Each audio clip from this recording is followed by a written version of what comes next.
अस्सलामुअलैकुम, welcome to my channel Ali horror haunted story. कैसे हैं आप लोग? उम्मीद है आप सब लोग खैरियत से होंगे। अल्लाह पाक आप सब लोग को खुश रखे और आपके माँ बाप का साया हमेशा आप लोग पे सलामत रखे। ये मेरी दुआ है, मुझे भी अपनी दुआओं में याद रखा करें। आज मैं आपसे एक स्टोरी सेंड करूँगा जो हमें अहमद ने पाकिस्तान के एक गाँव खूंटी से सेंड करी है। स्टोरी इतनी ज़बरदस्त है यार, मैंने ख़ुद पढ़ी है, मुझे इतना मज़ा आया। मैं आपको यकीन से कह सकता हूँ ऐसी स्टोरी आपने किसी चैनल पे नहीं सुनी होगी। आप स्टोरी सुने फिर मुझे बताएं कमेंट में कि आपको स्टोरी कैसी लगी। बढ़ते हैं अपनी स्टोरी की तरफ। अस्सलामुअलैकुम अली भाई, उम्मीद है आप मज़े में होंगे। मुझे आपके चैनल की कहानियाँ सुनना बहुत पसंद है। आपका अंदाज़ और आवाज़ में जो असर है वो मुझे अपनी तरफ खींच लेता है। आज मैं आपको अपनी ज़िंदगी का एक ऐसा वाक़या सुनाने वाला हूँ जो आज तक मेरे जहन में ताज़ा है।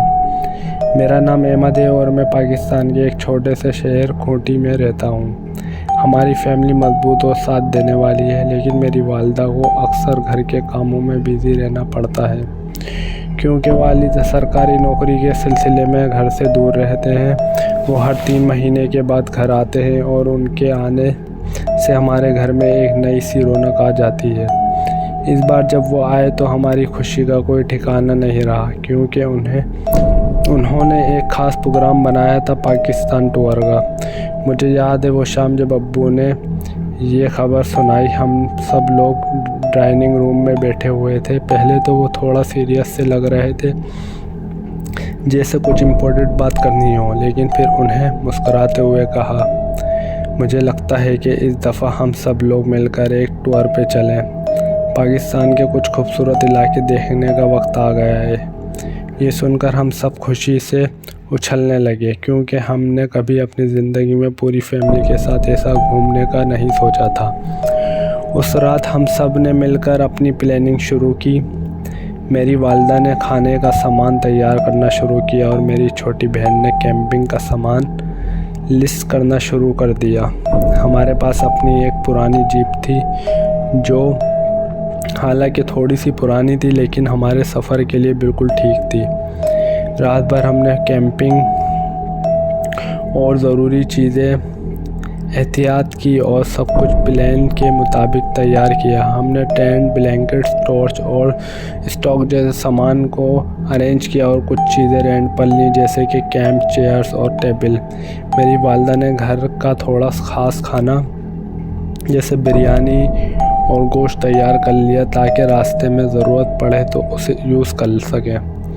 सब कुछ तैयार था और हमारा प्लान था कि अगले दिन दोपहर को निकलेंगे। वो रात कुछ ख़ास थी क्योंकि सुबह निकलने का जो एक्साइटमेंट थी उसने हमें सोने नहीं दिया। हम सब इतना पुरजोश थे कि रात भर चीज़ें चेक करते रहे और सोचते रहे कि अगले दिन किस तरह गुजरेगा। सुबह हुई और दोपहर तक हम सब रेडी हो गए। जीप में सामान लगाया और मेरी वालिदा ने 2-3 दफ़ा चेक किया कि कुछ रह तो नहीं गया। फिर हमारी जीप ने रास्ते में अपना सफ़र शुरू किया और हम अपने पहले डेस्टिनेशन की तरफ चल दिए।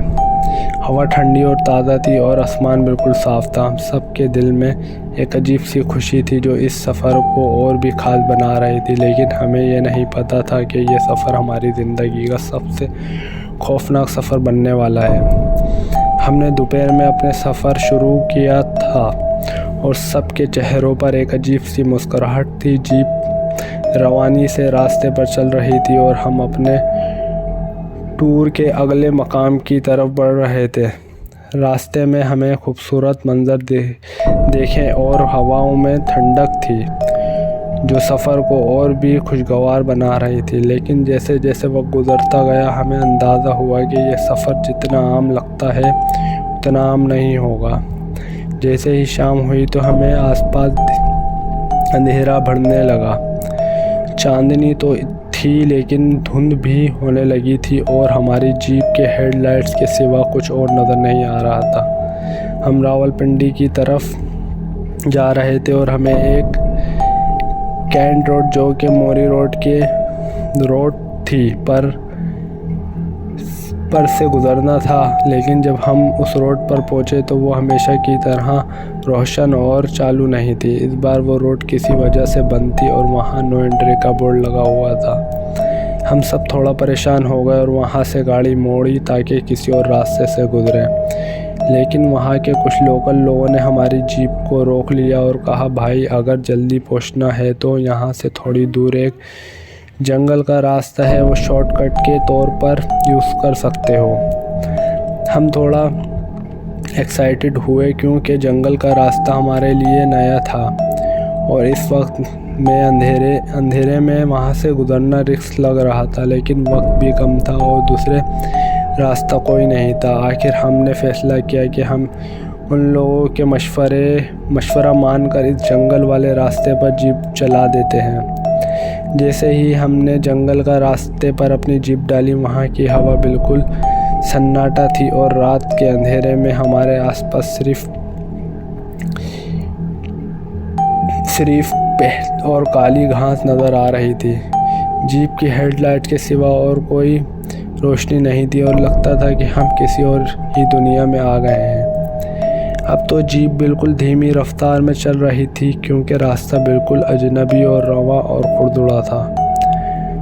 हमें अंदाज़ा नहीं था कि इस जंगल में हमारा साथ कुछ ऐसा होने वाला था जो हमेशा के लिए याद रहेगा। दोपहर को सफ़र शुरू करने के बाद हम रात के अंधेरे में एक जंगल के रास्ते पर आ गए थे। जैसे ही मगरिब हुई, हमारे आसपास के माहौल बदल गया।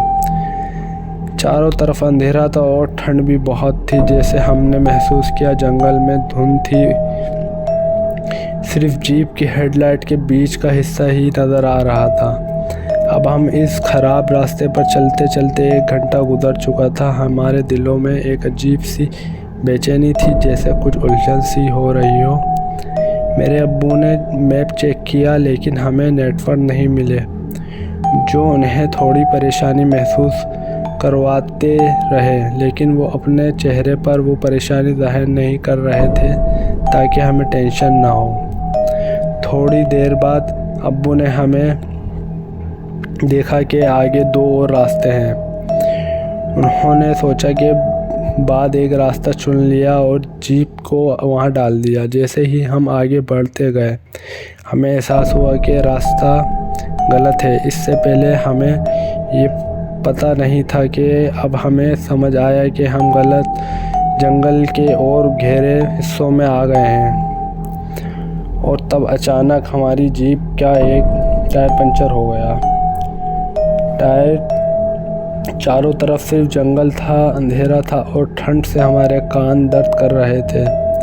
धुंध इतनी थी कि हम कुछ नहीं देख सकते थे, सिर्फ जीप की हेडलाइट्स के बीच का एरिया ही नज़र आ रहा था।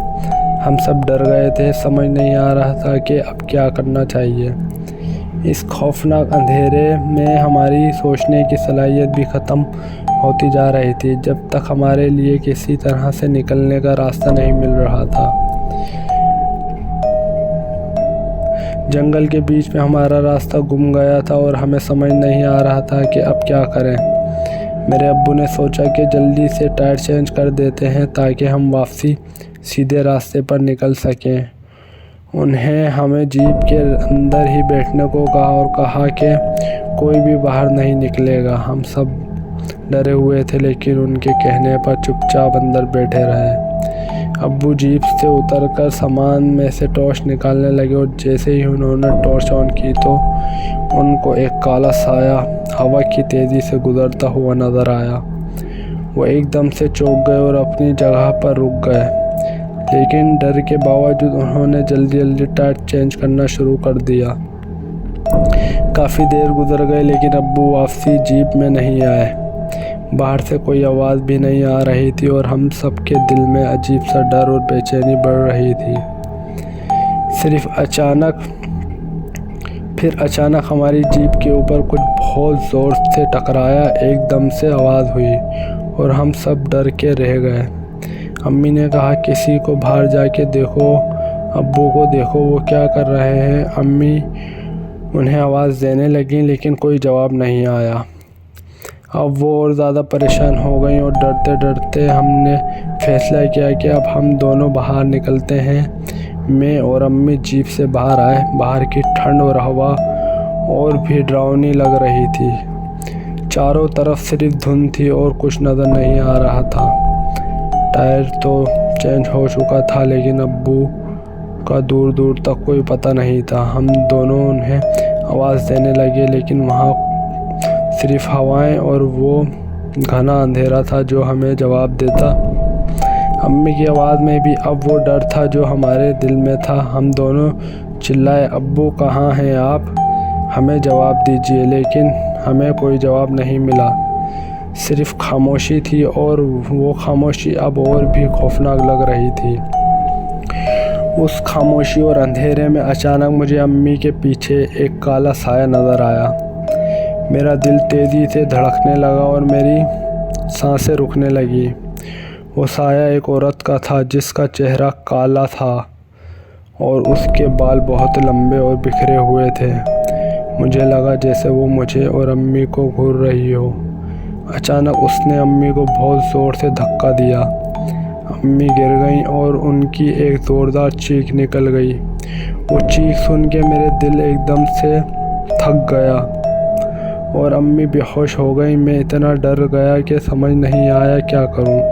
मैं ज़ोर ज़ोर से आयतल कुर्सी पढ़ना शुरू कर दिया ताकि वो साया दूर हो जाए। मेरा दिलो दिमाग में सिर्फ एक खौफ था कि अम्मी को कुछ हो ना जाए। अम्मी की चीख सुनकर मेरी छोटी बहन भी डर के जीप से बाहर आ गई। उनका चेहरा भी बिल्कुल सफ़ेद हो गया था। मैं अम्मी को होश में लाने की कोशिश कर रहा था, उन्हें हिला रहा था। उनका चेहरे पे पानी छिड़क रहा था लेकिन वो होश में नहीं आ रही थी। तभी हम दोनों को दूर से किसी के चलने की आवाज़ सुनाई दी। वो कदम हल्के हल्के से जंगल के रास्ते पर हमारी तरफ बढ़ रहे थे। हम दोनों ने डर से इधर उधर देखा। हवा में अब एक अजीब सा सन्नाटा था और लग रहा था कि कोई हमें देख रहा है। थोड़ी देर बाद एक बुढ़ा आदमी हमारे सामने आया जिसने हमें पहले कभी नहीं देखा था। उसके कपड़े फटे हुए और घिसे हुए थे और चेहरे पर अजनबी सी शफ़क़त थी। उसने हमसे कहा, क्या तुम लोग खो गए हो? मैं तुम्हारी मदद कर सकता हूँ। मैं और मेरी बहन डरे डरे उसके पास गए। मैंने उसे कहा, हमारे अब्बू नहीं मिल रहे और अम्मी बेहोश हैं। उसने थोड़ा सोचा और फिर जब वो बुढ़ा शख्स अम्मी को होश में लाने के लिए कुछ पढ़ने लगा तो अम्मी ने धीरे धीरे अपनी आंखें खोल दी। हम दोनों ने थोड़ा सुकून की सांस ली लेकिन फिर वो शख्स बिना कुछ कहे वापस जंगल के अंधेरों में खो गया। अंधेरा और भी गहरा होता जा रहा था और हम जीप के अंदर बैठे अब्बू के वापस आने की दुआ करते रहे। मेरे अंदर से खौफ कम होने के बजाय और बढ़ता जा रहा था। अचानक मुझे अपने अंदर एक अजीब सी हिम्मत महसूस हुई और मैं एक दम से बोला, अब्बू को मैं ढूंढ के लाऊंगा। अम्मी ने रोने लग गई और मुझे रोकने की कोशिश की। नहीं, तुम कहीं नहीं जाओगे, हमें बस यहीं इंतज़ार करना चाहिए। लेकिन मैंने कहा, यहाँ बैठकर कुछ नहीं होगा, मुझे जंगल के अंदर जाकर अब्बू को ढूंढना होगा। मैं अम्मी को वहाँ रोता छोड़कर जीप से बाहर निकल गया। जैसे ही बाहर आया मेरी आवाज़ उस बुढ़े शख्स पर पड़ी जो मेरे अब्बू को अपने कंधे पर उठाए आ रहा था। मेरा दिल एकदम से तेज़ी से धड़कने लगा। डर और उम्मीद के मिला जुला एहसास के साथ मैं उसके पास भागा और रोने लगा। बूढ़े शख्स ने कहा, तुम्हारे अब्बू को कुछ नहीं हुआ, बस थोड़ी देर में होश में आ जाएंगे। फिर उसने कुछ और पढ़ना शुरू किया और कुछ देर बाद अब्बू ने धीरे से अपनी आंखें खोल दी। मैं खुशी से उनके गले लग गया लेकिन जब मैं पीछे हटा और उन्हें देखा तो वो बुढ़ा शख्स और उसकी कोई निशानी वहाँ नहीं थी, जैसे वो हवा में घुल गया हो। मुझे अजीब सी घबराहट हुई लेकिन अब अब्बू होश में थे तो हमने सोचा कि वहाँ से निकलना चाहिए। अब्बू ने मेरी तरफ देखा। उनके कपड़े फटे हुए थे और सिर पर एक चोट का निशान भी था। मैंने पूछा, अब्बू आप कहाँ चले गए थे? आपको ये चोट कैसे लगी? अब्बू ने मुझे रोक कर कहा, बेटा यह सब बाद में बताऊंगा, अब हमें जल्दी से यहाँ से निकलना होगा, ये जगह बहुत ख़तरनाक है। हम सब ने दुआ पढ़ना शुरू की और अल्लाह का शुक्र अदा किया कि हमें रास्ता मिल गया। थोड़ी देर में हम हाईवे पर पहुंच गए। हमारी जान में जान आ गई और हमने कुछ दूर जाकर एक होटल में रूम लिया ताकि वहां आराम कर सकें और इस खौफनाक तजुर्बे से थोड़ा संभल सकें। उस रात हम सब बहुत खामोश थे। अब्बू ने हमें थोड़ा तसल्ली दी, लेकिन उस जंगल का तजुर्बे ने हमारे दिलो दिमाग में गहरा असर छोड़ दिया। हमारी आंखों से नींद दूर थी और हमेशा हमारी आंखों से और फिर हमने होटल में रूम लिया, वहाँ नहाए धोए। फिर अब्बू से अम्मी ने पूछा कि आपको क्या हुआ था, लेकिन कहाँ चले गए थे? फिर अब्बू ने बताया कि जब मैं टायर चेंज कर रहा था तो मुझे एक साया बार बार नज़र आ रहा था। फिर अचानक मेरी टांग पकड़ के वो मुझे खींचता हुआ जंगल में ले गया और मैं दर्द के मारे बेहोश हो गया। फिर मुझे नहीं पता क्या हुआ, मैं जीप के पास कैसे आया। फिर हमने वहाँ आराम करा और अल्लाह का शुक्र अदा किया और कभी ऐसा शॉर्टकट पे ना जाने का इरादा किया। और हमको बहुत तेज़ बुखार हो गया। हमने जो घर से दवाई रखी थी वो दवाई खाई और रात वहाँ गुजार के सुबह हम अपने घर आ गए। और उसके बाद हमने घर पे एक बाबा को बुलाया और उसने दम किया और उससे हमने पूछा कि इन चीज़ों ने हमें नुकसान क्यों पहुँचाया। तो उन्होंने बताया कि तुम लोगों ने जीप से उनका एक बच्चा मार दिया, इसलिए वो आप लोगों के पीछे पड़े हुए थे, आपको बहुत नुकसान पहुंचाना चाहते थे, लेकिन उस अल्लाह का बंदे ने आप लोगों की जान बचाई। वो भी एक जिन था लेकिन नेक था। तो अली भाई आपको कैसी लगी मेरी सच्चा वाक़या? मैं आज तक इस वाक़ये को नहीं भूल पाया। ये स्टोरी भेजते हुए भी मेरे रोंगटे खड़े हो रहे हैं। अल्लाह पाक आपको खुश रखे और आपको जल्द से जल्द कामयाबी अता फरमाए। अल्लाह हाफिज़। तो दोस्तों आप लोग मुझे कमेंट्स में बताइएगा आपको स्टोरी कैसी लगी। ये मेरा न्यू चैनल है यार, मैं थोड़ा सा अटकता हूँ, मेरी वॉइस सही नहीं होती, मैं आप लोगों से माज़रत चाहता हूँ, लेकिन प्लीज़ मुझे लाइक सब्सक्राइब करें, मुझे इससे मोटिवेशन होती है। अपना बहुत ख्याल रखिएगा। अल्लाह हाफिज़।